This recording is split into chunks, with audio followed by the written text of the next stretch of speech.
Welcome, brothers and sisters, ladies and gentlemen of Black World TV, the new black media, your black and intelligent news source. Today's broadcast is to reveal to you how the federal law enforcement document reveals that the white supremacists, they're discussing ways of using the coronavirus as a bioweapon. You just saw in the video that I just played some of the routines that they're going to try to use, and I'm going to cover that. So, white supremacists discussed plans to weaponize coronavirus via saliva, a spray bottle, or laced items, according to a weekly intelligence brief distributed by a federal law enforcement division on February 17th.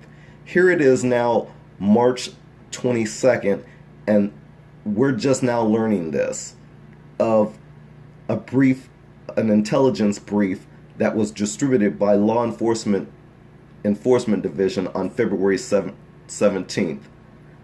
Wow. But anyways, federal investigators appear to be monitoring the white nationalist communications on Telegram, an encrypted messaging app that has become popular with neo-Nazis. Yes, that's right, family. It's called Telegram. In the conversations, the white supremacists suggested targeting law enforcement agents and non-white people with attacks designed to infect them with the coronavirus.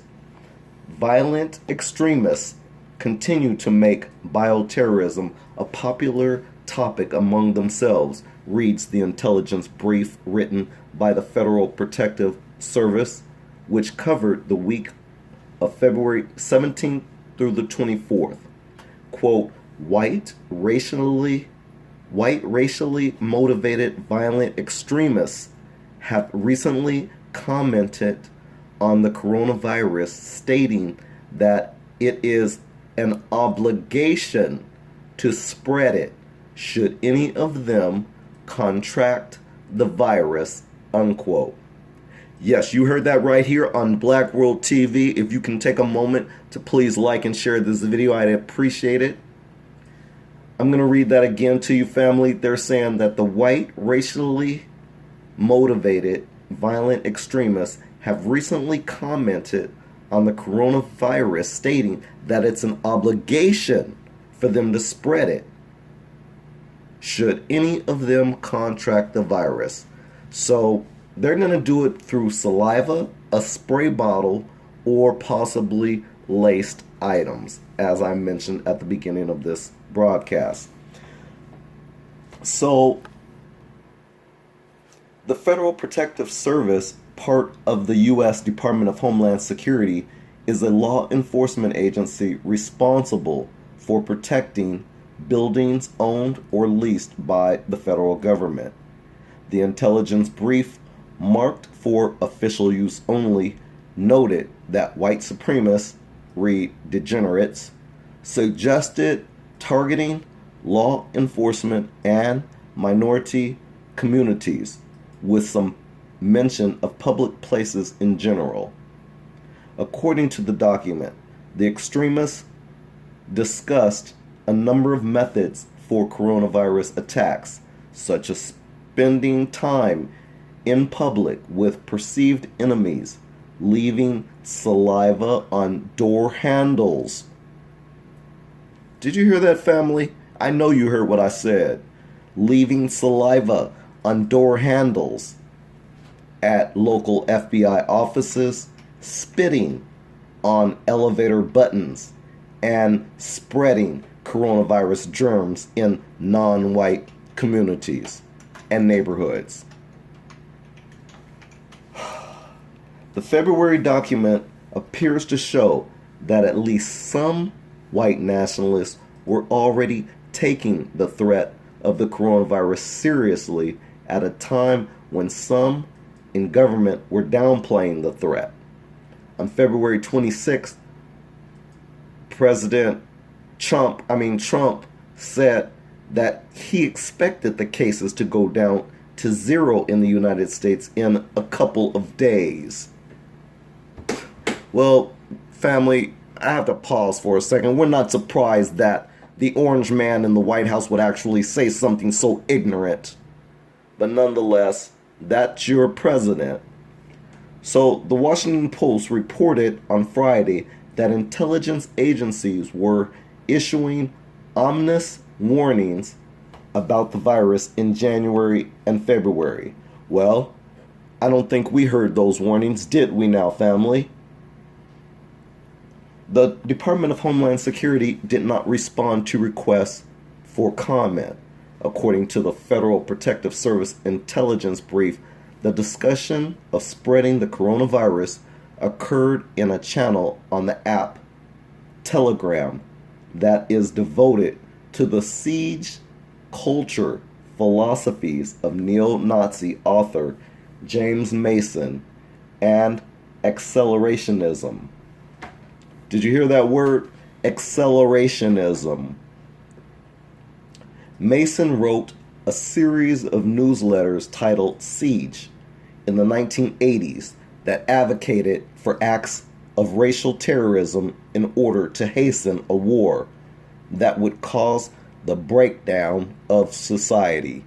Again, these are the white degenerates that, well, most of you all refer to as the white supremacists, but these are white degenerates. This is what they have planned, and this is what we know that they have done and what they plan to try to do. So in recent years, Mason's writings became popular. How is that? But they became popular among members of the violent neo-Nazi group Atomwaffen Division and its offshoots. Mason could not be reached for comment. Growing numbers of white degenerates, supremacists, have also expressed interest in accelerationism.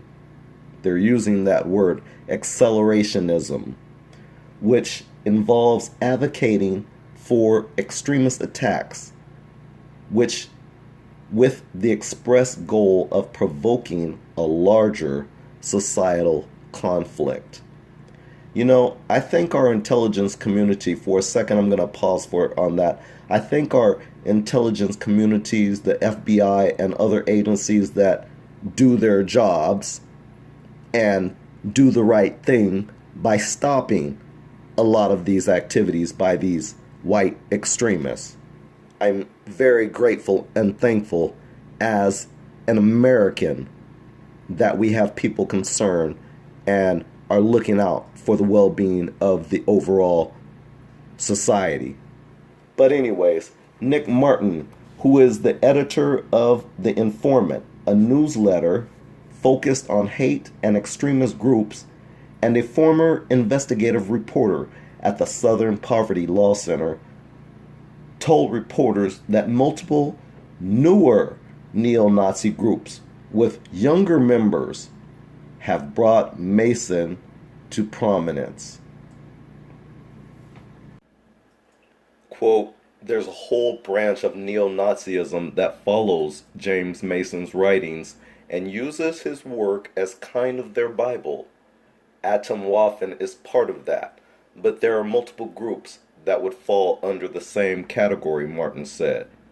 Homeland Security has identified white supremacist violence as one of the major domestic extremist threats facing the United States, and there has been a push to start tracking such groups the way the U.S. intelligence agencies track foreign terrorists.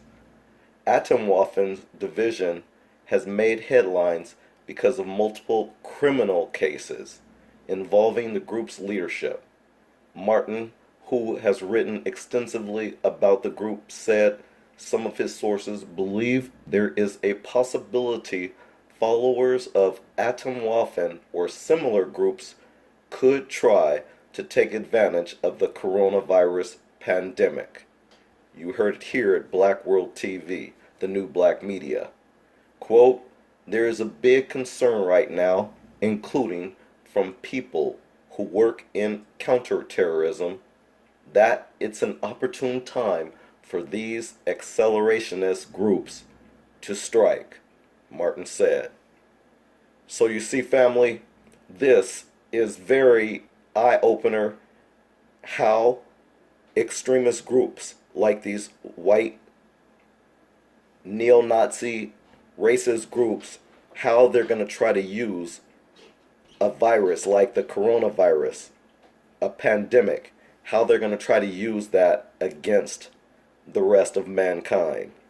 That is an indictment on the group and those people in and of itself to use something so treacherous like this. Bioterrorism is exactly the right words to use when describing what they're doing or what they're trying to do. Bioterrorism.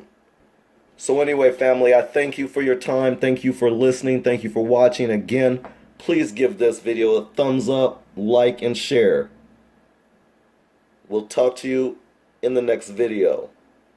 Black World TV, the new black media, your black and intelligent news source. I'm out.